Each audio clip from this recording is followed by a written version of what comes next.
नमस्कार किसान भाइयों, स्वागत है आप सभी का आपके अपने YouTube चैनल मौर्य बीज भंडार पर। किसान भाइयों, आज हम अपने खेत में खरबूजे की बुआई करने वाले हैं। तो खरबूजे की खेती की संपूर्ण जानकारी आपको टॉपिक वाइज देते रहेंगे। किसान भाइयों, अगर हम खरबूजे की खेती की बात करें तो खरबूजे की जो खेती होती है वो काफ़ी ज़्यादा महंगी खेती होती है। इसमें अगर हम 1 एकड़ के लागत की बात करें तो लगभग 80,000 रुपये एकड़ के आसपास खर्चा आता है। किसान भाइयों, हम अपने खेत में बॉबी खरबूजे की बुआई जो है वो करने वाले हैं। किसान भाइयों, अब हम बात करेंगे कि नाली से नाली और बेड के बीच की दूरी कितनी होनी चाहिए। तो किसान भाइयों, आप देख सकते हो कि ये जो हमने नालियाँ बनवाई है इनके बीच की जो दूरी है हमने तो 1 से 1.25 फीट के आसपास रखा है, लेकिन आप इनके बीच की जो दूरी है वो 1.5 फीट के आसपास रख सकते हो। किसान भाइयों, अगर हम नाली से नाली के बीच की दूरी की बात करें तो नाली से नाली के बीच की दूरी जो हमने रखी हुई है वो 9 फीट की रखी हुई है। तो आप चाहो तो 9 फीट भी रख सकते हो और चाहो तो 8 फीट के आसपास भी रख सकते हो। किसान भाइयों, अब हम बात करेंगे कि पेड़ से पेड़ की दूरी के बारे में। किसान भाइयों, हमने जो पेड़ से पेड़ की दूरी रखी हुई है आप देख सकते हो कि हमने यहाँ पर तो एक बित्ते से कम ही रखा हुआ है। हम यहाँ पर 2 तरीके से बुआई करेंगे और दोनों की पैदावार देखेंगे। तो सबसे पहले यहाँ पर हमने जो पेड़ से पेड़ की दूरी की है वो थोड़ा सा कम की है, और इस साइड में हमने जो पेड़ से पेड़ की दूरी देखी है तो आप देख सकते हो कि यहाँ पर हमने 1 फीट के आसपास रखा हुआ है। ये स्पेशली हमने आप सभी लोगों के लिए ही यहाँ पर होल किए हुए हैं, क्योंकि हम देखेंगे कि खरबूजे की खेती में अगर पेड़ नज़दीक होते हैं तो पैदावार पर क्या फ़र्क पड़ता है और जब पौधे दूर होते हैं तो पैदावार पर क्या फ़र्क पड़ता है। ये सारी जानकारियाँ आपको टॉपिक वाइज धीरे धीरे इस वीडियो में देते रहेंगे। बहुत सारे किसान भाई कहते हैं कि जो मल्चिंग पेपर होता है, मल्चिंग पेपर जो है सस्ता और महंगा लगाने से क्या अंतर पड़ता है। तो आप यहाँ पर देख सकते हो कि हमने यहाँ पर सुपर 25 माइक्रोन कोहिनूर कंपनी की मल्चिंग जो है लगाया हुआ है, और इसकी जो मोटाई है वो ठीक ठाक मोटी है। किसान भाई, इधर आप देख सकते हो कि इधर हमने बहुत ही पतली मल्चिंग लगाया हुआ है जो लगभग 20 माइक्रोन के आसपास है। तो देखेंगे क्या मल्चिंग पेपर के मोटाई और पतले होने से भी पैदावार पर फ़र्क पड़ता है। तो इसको बारे में भी आपको जानकारी देते रहेंगे। अब हम बात करेंगे कि खेत जुताई के समय हमें कौन सी खादों का प्रयोग करना चाहिए। तो किसान भाइयों, खादों के रूप में हमने यहाँ पर NPK का उपयोग किया है। 1 बोरी हमने 1 बीघे में डाला हुआ है, और इसके साथ हमने बहुत सारे पोषक तत्व भी और भी डाले हुए हैं। जैसे आप देख सकते हो किसान भाइयों, ये हमारा है फास्टर। ये किसान भाइयों जो है ये IPL बायोलॉजिकल लिमिटेड कंपनी का आता है, और इसका नाम है premium faster phosphate solubilising bio fertiliser. किसान भाइयों, हमने जो फास्फोरस अपने खेतों में डाला हुआ है तो पूरी की पूरी फास्फोरस जो है वो पौधा नहीं ले पाता है। कुछ फास्फोरस जो है वो CS फॉर्म में पड़ी रहती है, यानी सिट्रिक सोल्यूबल होती है और वो मिट्टी में पड़ी रहती है। तो उसी को ये सोल्यूबलाइजिंग करने का कार्य करता है और पौधों को पहुंचाने का कार्य करता है। दूसरा किसान भाइयों, हमने यहाँ पर प्रोडक्ट लिया है वैम शक्ति। वैम शक्ति जो है किसान भाइयों, इसके अंदर माइक्रोराइजियल बायो फर्टिलाइज़र है। ये किसान भाइयों increase phosphate and micronutrient Uptake and improve crop productivity and soil fertility. किसान भाइयों, ये जो होता है इसे हम माइकोराइजा कहते हैं, और माइकोराइजा जो होती है एक प्रकार की फंगस होती है।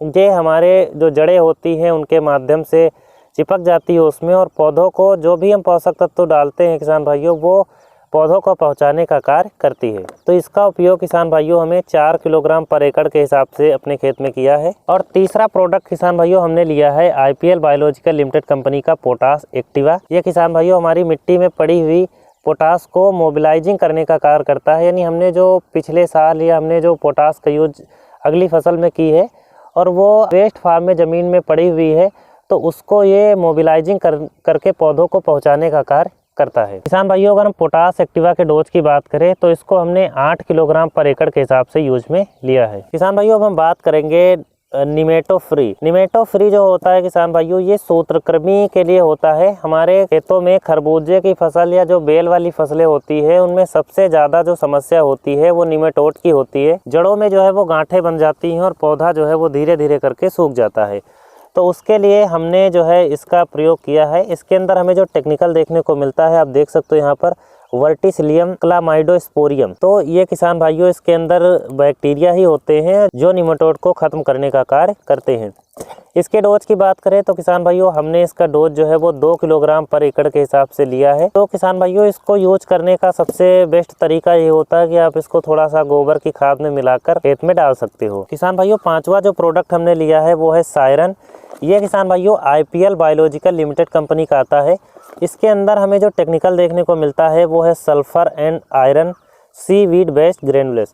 इसके अंदर हमें सल्फर है, आयरन है और इसके साथ साथ सीवीड का एक्सट्रैक्ट भी हमें देखने को मिलता है। इसके किसान भाइयों अगर हम डोज की बात करें तो इसका जो डोज है वो हमने लिया है किसान भाइयों 4 किलोग्राम पर एकड़ के हिसाब से। अगला प्रोडक्ट किसान भाइयों हमने लिया है थियोफिनेट मिथाइल। ये मेघमनी कंपनी का आता है, जो किसान भाइयों मार्केट में आपको मिल्टाप के नाम से देखने को मिलता है। इसके अलावा और भी बहुत सारी कंपनियां जो है इसको बनाती हैं। इसको हमने लिया है ज़मीन में अगर किसी भी प्रकार के कोई फंगस होते हैं उसी के लिए 1 किलोग्राम पर एकड़ के हिसाब से किसान भाइयों हमने इसका यूज में लिया है। किसान भाइयों आप चाहो तो ट्राइकोडर्मा स्यूडोमोनास का यूज भी कर सकते हो, लेकिन हमारे पास उतना टाइम नहीं था उसको एक्टिव करने का, इसलिए हमने थियोफिनेट मिथाइल का ही यूज में प्रयोग में लिया है। किसान भाइयों 7वां जो प्रोडक्ट हमने यूज में लिया है वो है रीजेंट अल्ट्रा। ये बायर क्रॉप साइंस का आता है। ये किसान भाइयों ज़मीन में अगर किसी भी प्रकार के कीड़े होते हैं जो हमारे फसल को नुकसान करते हैं, जैसे दीमक है या सफ़ेद लट है, इस प्रकार के और भी कीटों को ये जो है वो कंट्रोल करने का कार्य करता है। इसके अंदर जो किसान भाइयों टेक्निकल है वो है फिप्रोनिल 0.6% WWGR फार्म में ये आपको मार्केट में देखने को मिलता है। पहले इसी कंपनी का रीजेंट आता था जिसकी जो परसेंटेज थी वो 0.3 थी। इसको किसान भाइयों इन्होंने दुगनी पावर में बनाया है। 4 किलोग्राम पर एकड़ के हिसाब से किसान भाइयों हमने इसको यूज में लिया है। इसके साथ किसान भाइयों हमने और भी पोषक तत्व लिए हैं, जैसे हमने माइक्रो न्यूट्रिएंट्स भी लिया है। माइक्रो न्यूट्रिएंट्स किसान भाइयों हमने टी-स्टन्स कंपनी का माइक्रो फूड लिया है 10 किलोग्राम पर एकड़ के हिसाब से। किसान भाइयों इसके साथ हमने कैल्शियम बोरान भी लिया है, जो मार्केट में नाइट्राबोर के नाम से आता है, यारा कंपनी का। 15 किलोग्राम पर एकड़ के हिसाब से हमने उसका प्रयोग किसान भाइयों किया है। किसान भाइयों इसके अलावा हमने एक और भी प्रोडक्ट यूज में लिया है जिसका नाम है कार्बन स्टोन। ये किसान भाइयों जियो लाइफ कंपनी का आता है। किसान भाइयों इसका प्रयोग अगर आप अपनी फसलों में करते हो तो जो हमारी मिट्टी में सूक्ष्म जीव होते हैं उनको किसान भाइयों एक्टिव करने का कार्य करता है, क्योंकि हमारे खेतों में लगातार जो है वो कार्बन की कमी होती जा रही है। इसीलिए किसान भाइयों हमने इस प्रोडक्ट का यूज खरबूजे की फसल में किया हुआ है। किसान भाइयों अगर हम कार्बन स्टोन के डोज की बात करें तो 4 किलोग्राम पर एकड़ के हिसाब से हमने खरबूजे की फसल में इसका यूज किया हुआ है। अब बात करेंगे कि किसान भाइयों आपको कौन सी दवाइयों का प्रयोग एक साथ करना चाहिए और कौन सी दवाइयों का प्रयोग आपको अलग मिक्स करके करना चाहिए। तो किसान भाइयों हमने जो ये रीजेंट लिया है, मिल्टाप लिया है और कैल्शियम बोरान जो हमने लिया हुआ है, और जो किसान भाइयों माइक्रो न्यूट्रिएंट्स है उनको हमने एक में मिलाया हुआ है। और ये जो आपको प्रोडक्ट दिख रहे हैं पोटाश एक्टिवा, वेम शक्ति, फास्टर और सायरन और ये निमेटो फ्री, इसको किसान भाइयों हमने एक में मिलाया हुआ है। किसान भाइयों अब हम बात करेंगे कि क्या उन सारे तत्वों को मिलाकर हमें पूरे खेत में फेंक देना चाहिए या जहां पर हमें नालियां बनानी चाहिए उसी स्थान पर फेंकना चाहिए। तो हमने किसान भाइयों जो खाद थी, सब कुछ थी, उसको हमने नाली नाली ही डाला हुआ है। जैसे देख लीजिए आपको, ये हमारी एक लाइन दिख रही होगी और दूसरा है लाइन ये है किसान भाइयों। इन दोनों के बीच में हमें नालियाँ बनानी है। तो हमने जो खाद का प्रयोग किया हुआ है आप देख सकते हो, हमने इसी नाले के बीच में डाला हुआ है और फिर हमने इसको जो है वो नालियाँ इसकी बना देना है। तो हमें पूरे खेत में इसको नहीं डालना है, जहाँ पर हमें नालियाँ बनाना है, जहाँ पर हमें बीज को बोना है, हमें उस स्थान पर ही इसे डालना है। तो किसान भाइयों अगर आप इन सारे प्रोडक्ट का प्रयोग करते हो या इसके अलावा आप अदर कंपनी के, किसान भाइयों हमने किसी कंपनी का प्रचार करने के लिए प्रोडक्ट को नहीं डाला है। मैंने खुद भी पिछले बार इसको अप्लाई किया था और सांप पर भी बहुत सारे किसान भाइयों को इसको डलवाया था, तो रिजल्ट जो है वो काफ़ी अच्छे हमें देखने को मिले थे। तो रिजल्ट जो है किसान भाइयों वो हमें काफ़ी अच्छे देखने को मिले थे, इसलिए किसान भाइयों इसको हमने फिर से अपने खेत में अप्लाई किया है। तो रिजल्ट किसान भाइयों जो हमें बहुत अच्छे इसके देखने को मिलते हैं। उम्मीद करेंगे कि वीडियो आपको पसंद आई होगी। इसी प्रकार की वीडियो को देखने के लिए आप हमारे चैनल को लाइक, कमेंट, शेयर और सब्सक्राइब कर सकते हो।